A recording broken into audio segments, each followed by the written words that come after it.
Amanda. Nyamannya dipanggil apa nih? Dipanggil atau Amel atau Amelia? Amel aja. Oh, Amel. Baik, Amel ya. Apakah dulunya sudah nyaman? Nyaman. Oke, bisa kesinian sedikit. Amel, oke. Sebelumnya saya ingin menyampaikan gitu sebagai konselor, sebelum memulai sesi konseling kita, sesi konseling kali ini, pokoknya sesi konseling itu ada yang namanya asas kerahasiaan. Jadi kalau kamu ingin masalah ini dirahasiakan, pasti saya rahasiakan karena itu kode etik seorang konselor. Jadi tenang aja, rahasia kamu aman gitu, nggak akan saya bocorkan kemana-mana karena itu merupakan kode etik. Oke, ada yang bisa saya bantu? Pertama, saya manggil Kak atau Ibu ya? Bebas, sebebasnya. Saya panggil Kak aja ya. Iya. Saya mau konsultasi tentang pernikahan. Saya kan udah cukup umur lah segini untuk menikah. Cuma Kak, saya takut. Saya tuh kayak ada pandangan tersendiri tentang pernikahan itu. Kalau boleh tahu umurnya berapa? Umurnya 22. Oke, kenapa nih bisa takut? Saya menilai tentang pernikahan tuh dari dua sudut pandang kakak-kakak saya. Saya kan dari 3 bersaudara.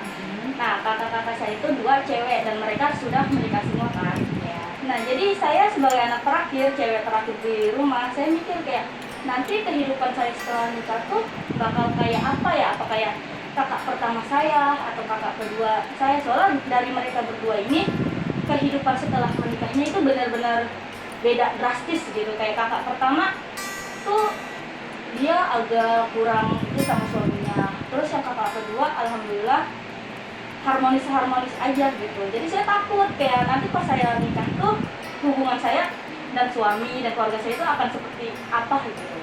Oke, bisa dipahami.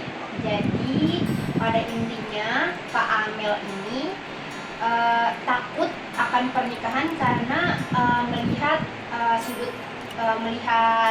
cerminan gitu, cerminan kedua kakaknya, yang satu itu kurang harmonis, yang kedua harmonis tetapi ada minusnya. Ada minusnya tuh dari kakak saya sendiri sih, kayak dia suaminya baik, cuma emang dari sikap kakak saya sendiri suka agak nggak nurut sama suaminya gitu. Baik, saya paham. Bentar ya. Nah, Kak Amel sendiri udah punya calon? Alhamdulillah udah Kak. Kayak gitu. Udah berapa lama nih menjalin hubungan? Jalan hubungan sih udah sekitar 1 tahunan lebih lah. Tapi udah mulai ngerasa mau serius atau enggak gitu? Kalau serius sih pasti mau, karena dari tuntutan keluarga juga kan, kayak ngapain sih pacaran lama-lama, masih mending udah langsung ke jenjang pernikahan aja. Jadi cuma dari diri saya sendirinya kayak belum siap gitu, dari segi anak ataupun kehidupan setelah pernikahan itu saya belum siap. Lalu calon Kak Amel sendiri itu udah ngajak nikah, ngajak ke jenjang yang lebih serius atau gimana? Atau sama-sama dua-duanya masih takut nih?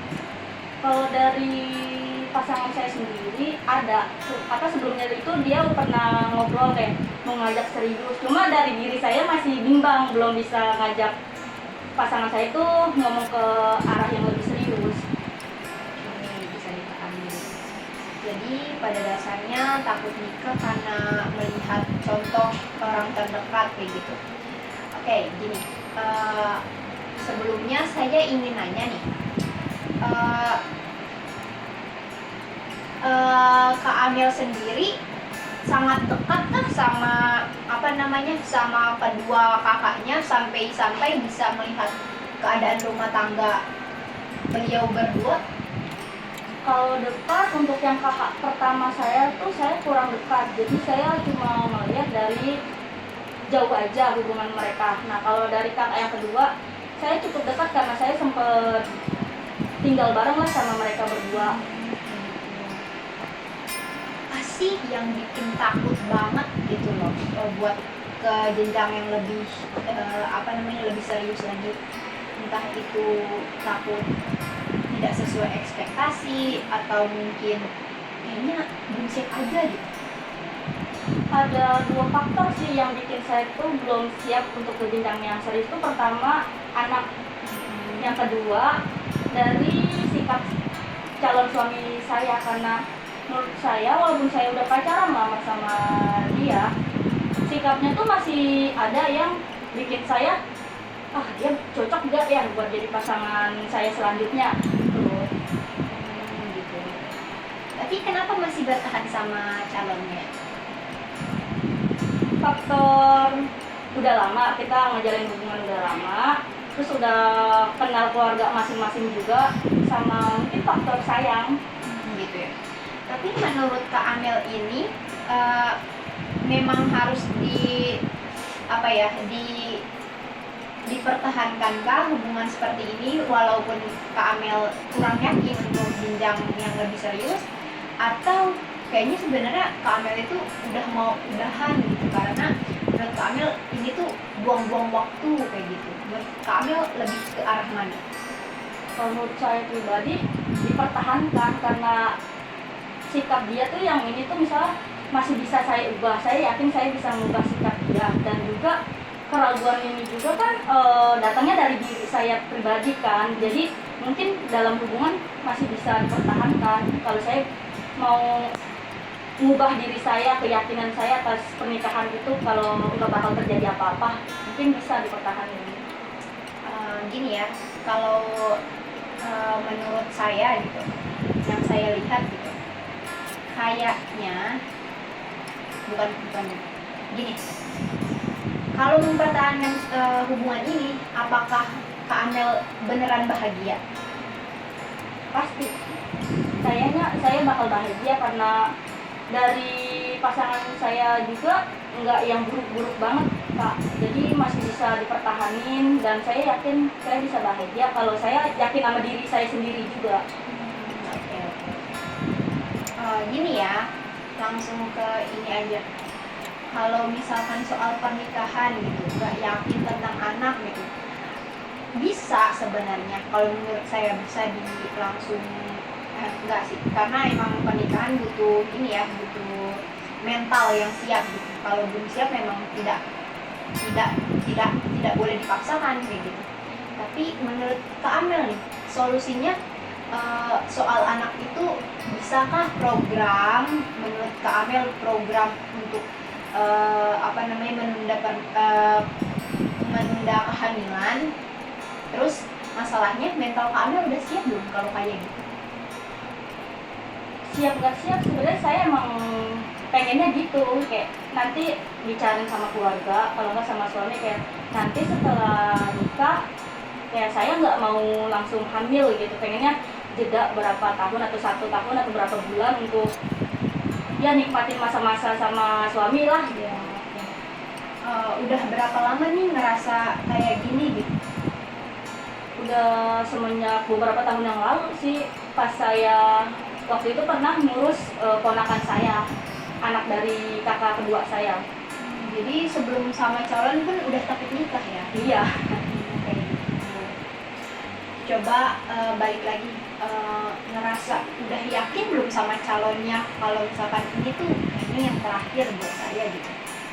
Kalau masalah yakin, saya yakin, cuma emang ada sedikit keraguan tuh dari calon suami saya tuh, kita kurang komunikasi kadang-kadang, jadi kadang ragu, kadang yakin, jadi gitu. Nah, berarti Kak Amel sendiri yakin ya, berarti kuncinya itu komunikasi gitu. Kak Amel yakin nggak untuk memperbaiki komunikasi berdua? Yakin sih, saya yakin bisa mengubah dia, dan kita juga sering di talk gitu, kayak ngomong berdua. Cuma emang kadang kalau emang lagi nggak connect atau gimana, dia emang suka slow respon. Kalau kita lagi berdua juga suka diem. Kayak gitu.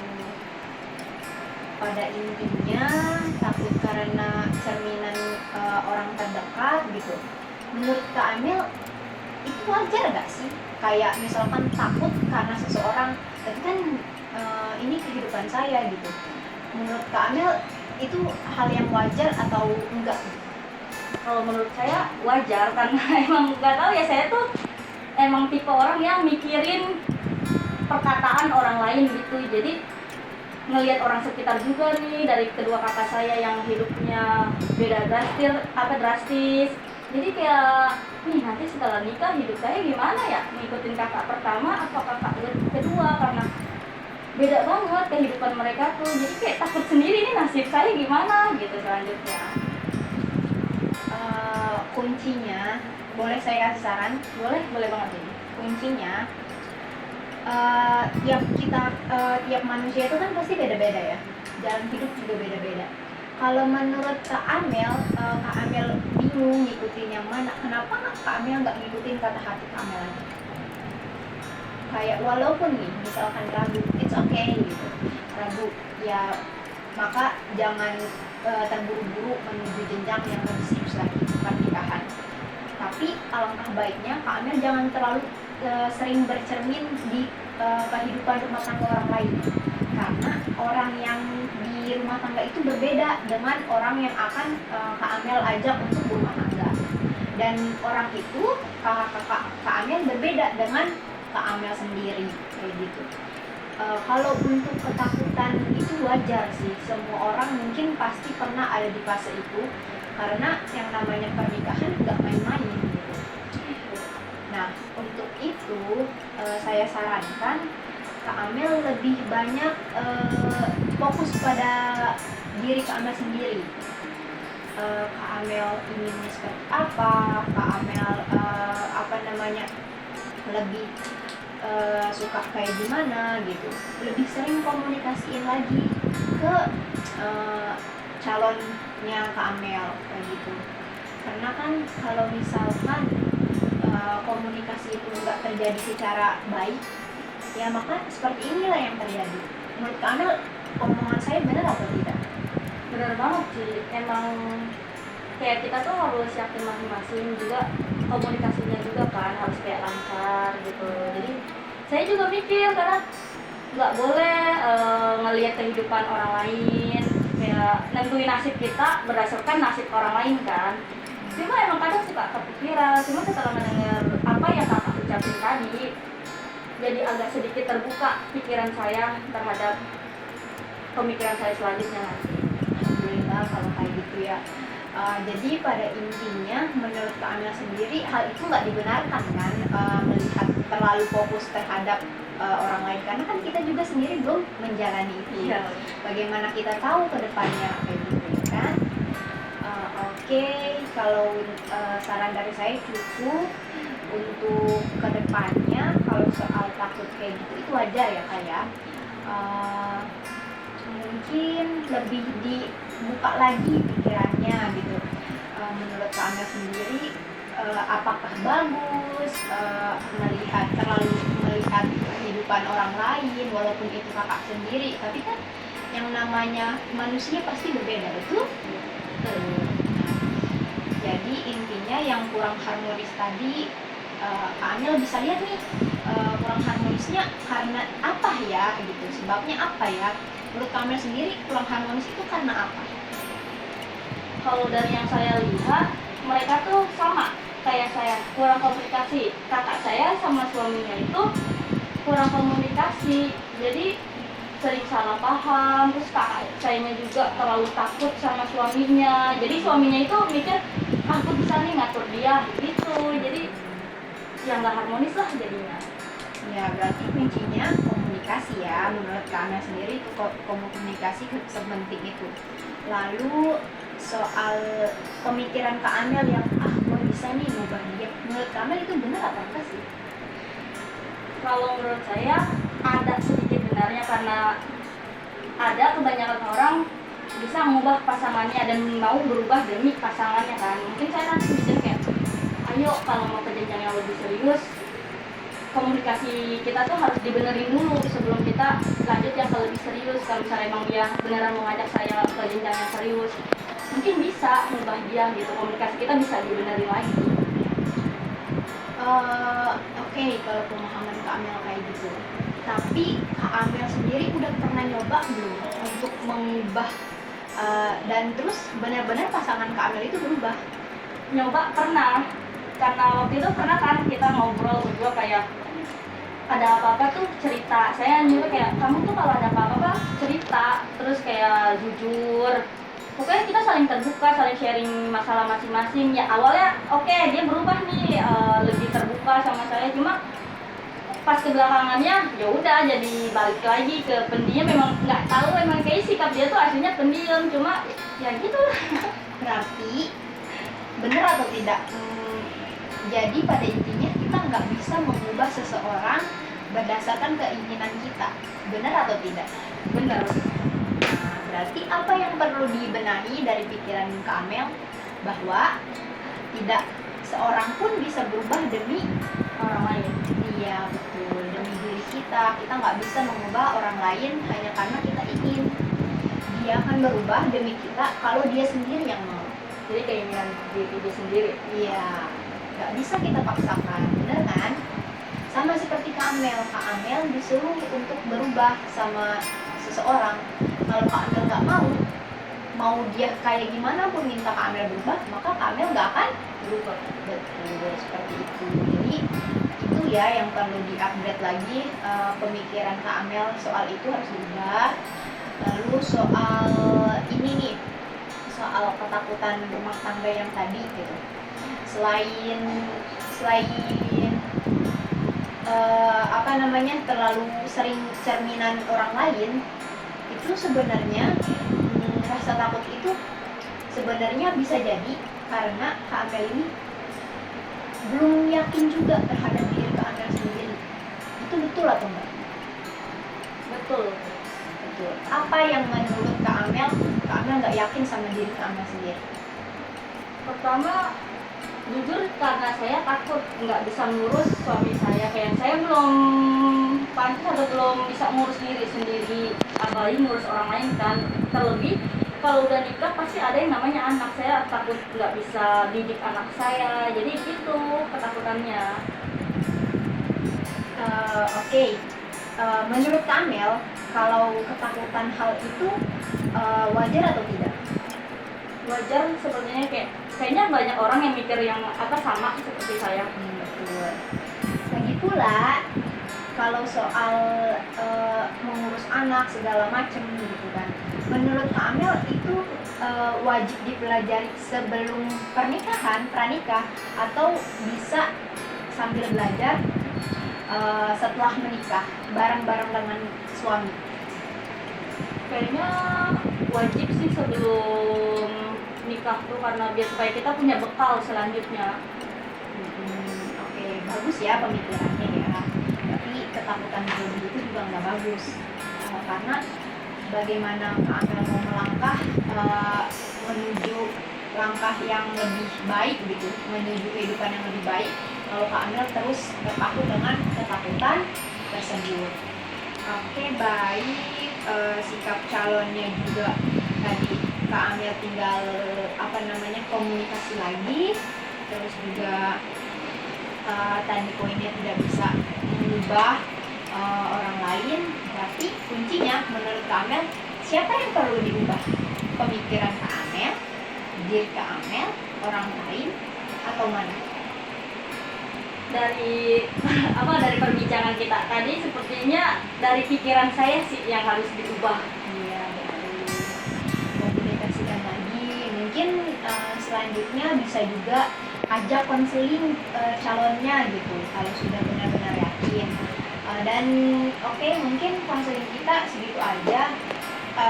Tapi sebelumnya saya mau tanya, tujuan Kak Amel konseling ke saya itu udah terpenuhi belum? Udah sih.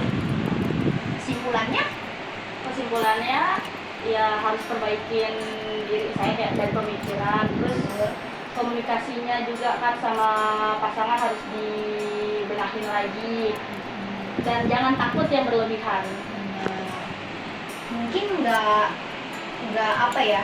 mudah mengubah cara pikir kita secara singkat gitu, dan juga menghilangkan rasa takut itu. Tapi kepercayaan kita terhadap pemikiran kita itu penting gitu. jangan takut berlebih kayak gitu. Mungkin saya cuma bisa membantu sampai sini.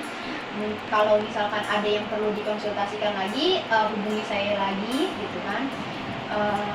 Intinya percaya kalau misalkan semuanya bisa dihadapi asalkan dengan kepala dingin gitu ya. Oke, mungkin udah tercapai, udah agak lega, udah jauh lebih lega dari sebelumnya. alhamdulillah. Oke, mungkin sampai sini aja kali ya. Iya Kak, Atau ada yang perlu diituin lagi? udah kayaknya sampai sini aja. Mungkin nanti selanjutnya saya bisa ajak pasangan saya buat Boleh. konsul orang kata. Oke, Ya, kasih ya Kak. sama-sama. Semoga membantu. Ya.